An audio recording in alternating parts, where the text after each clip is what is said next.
Today I thought I would spend some time talking about productivity, as this channel is meant to be a tech and productivity channel. However, I kind of go more into the realms of tech, mainly because that's kind of where my interest is right now for some things, as my productivity cycle has kind of given in now and I've found what works for me. So in this video I thought I'd go over 4 things in particular to try and find what works for you and also to try out in your life. I think what I'm going to first say is don't overdo it.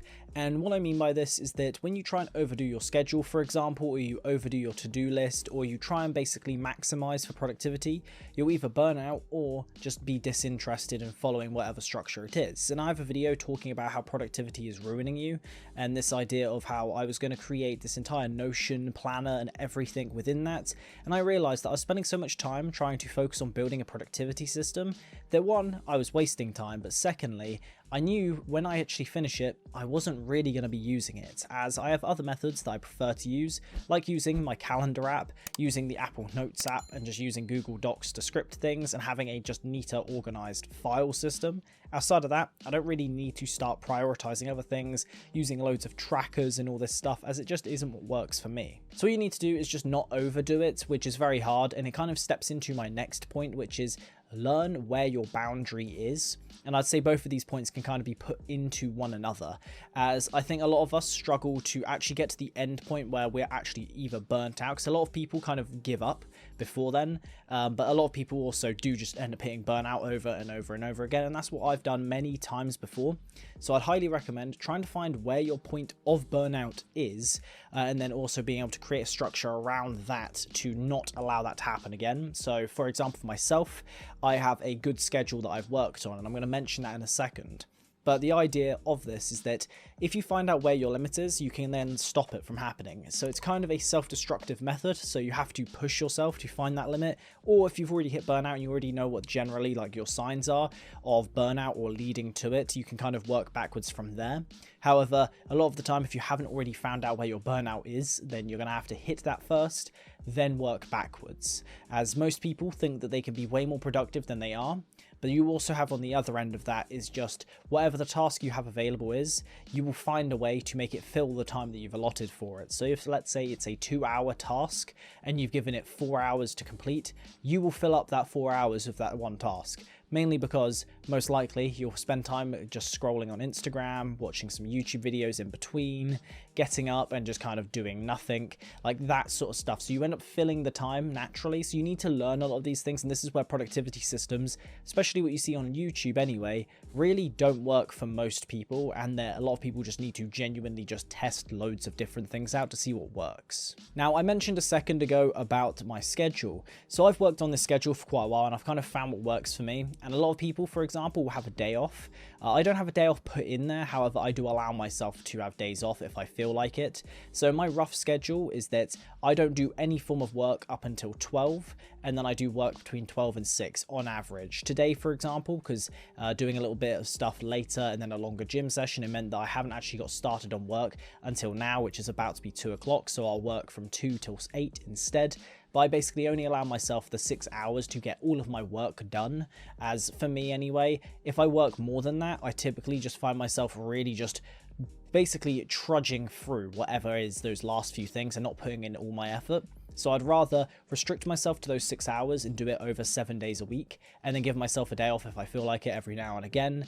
Then let's say trying to get everything done like I used to between 9 and 10 o'clock at night. So I would literally wake up, go from 9 AM all the way through to 10 to 11 PM at times, and I would be doing loads of work, but now it's just something that I can't do. And also the amount of times I burn out after, let's say, making specific videos. So my Red Dead 2 video is a good example, or any of my video essays I've ever made over on my Exile channel.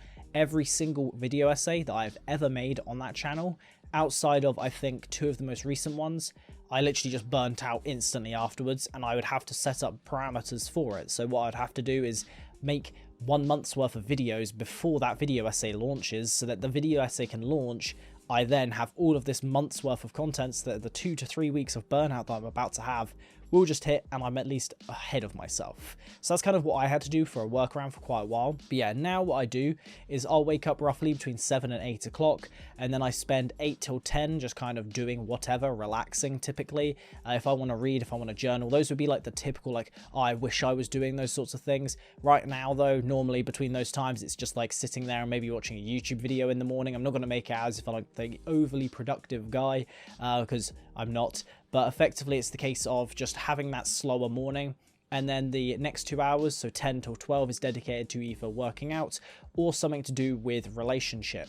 So either one of those, so it will either be spending time with my girlfriend, or it will be dedicated some time to going to the gym, doing a run, and then in the evening I also have that allotted time. So for example, after the 12 till 6 work session, I have a 6 till 8 window for the same thing, so workout or relationship. So for example, a lot of the time it'll be working out, as during that time there might be kickboxing on or going to the gym, for example.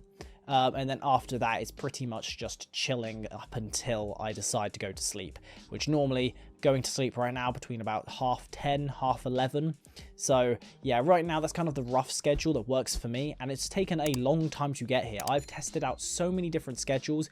I could go back through like my calendar from like a year ago, 6 months ago, 3 months ago, all the way to now, and you'll see this gradual decrease in workload, but spread across more days and less burnout. So overall, technically, even though it feels like, for example, every single day I'm doing less work than I used to, in reality, I'm actually doing more work, most likely, purely because I'm doing it at a sustained rate instead of, for example, going all in all, and then just crashing and then not doing anything for 3 weeks on end. So yeah, just basically test around with loads of different things and find out what might work for you. For example, if something like a Notion tracking calendar works really well for you all round, you wanting to track everything across the sun, then go for it. However, for a lot of people, I would probably assume that you're going to just want some of the basics. So if I was to give you some quick basics for you, use a calendar, work on that calendar, find what works for you. Have a general to-do list, just don't make it too extensive. In your calendar, do things like your work in there, your gym sessions, all that sort of thing, and then your to-do list is just for just random tasks that you need to get done that isn't work related or gym related and so on. Use Apple Notes if you want to track things like working out. That's what I do. And then outside of that, I have a couple books. I've got my journal for pretty much everything else. And then I've also got a book that's dedicated to YouTube and business. So that one is where all of my ideas go. And also if I'm thinking about, okay, what do I need to get done this week? I write it all in there instead. So yeah, just finding what works for you is the best thing all round. Don't just try out someone's 5 a.m. routine because they come across as really productive online, because I guarantee you, they're probably not always working out at 5 a.m. every single day. The next one is to allow yourself to have some downtime, and what I mean by this is actually giving yourself time to just chill. If you want to watch something, you want to play something, you want to work on a different thing that is more relaxing to you, you could do whatever. It could be taking your dog for a walk, whatever it might be. Just allow yourself that downtime, because you need the downtime to recharge to then be really productive anyway. This is what a lot of people will class as having a work-life balance. Again, I think this is something that could be very much put all over the place. So if you want to have 60% of your life is work, then you can. If that's what actually works for you as having a balanced life, then fair enough.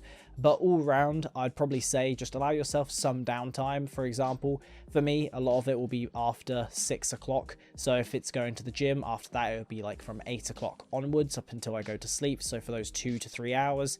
And then in the morning, I have that little bit of a slower wake up. So I can just have some downtime if I want to in the morning, and then get into work and actually start doing things more productively. But yeah, try and allow yourself to have genuine downtime to relax, to reset and recharge, as otherwise, again, like I said, one, you'll end up probably just completely burnt out, but secondly, you'll end up losing a lot of everything around you that creates life, and everything around you that is oh yeah, this is actually something that I find really good enjoyment from, and it'll end up being replaced with work, and all that's going to do is make you more lonely, and also probably more miserable on average, just because all you're thinking about is work, and it's going to overly stress you out. So yeah, try and figure out what works for you.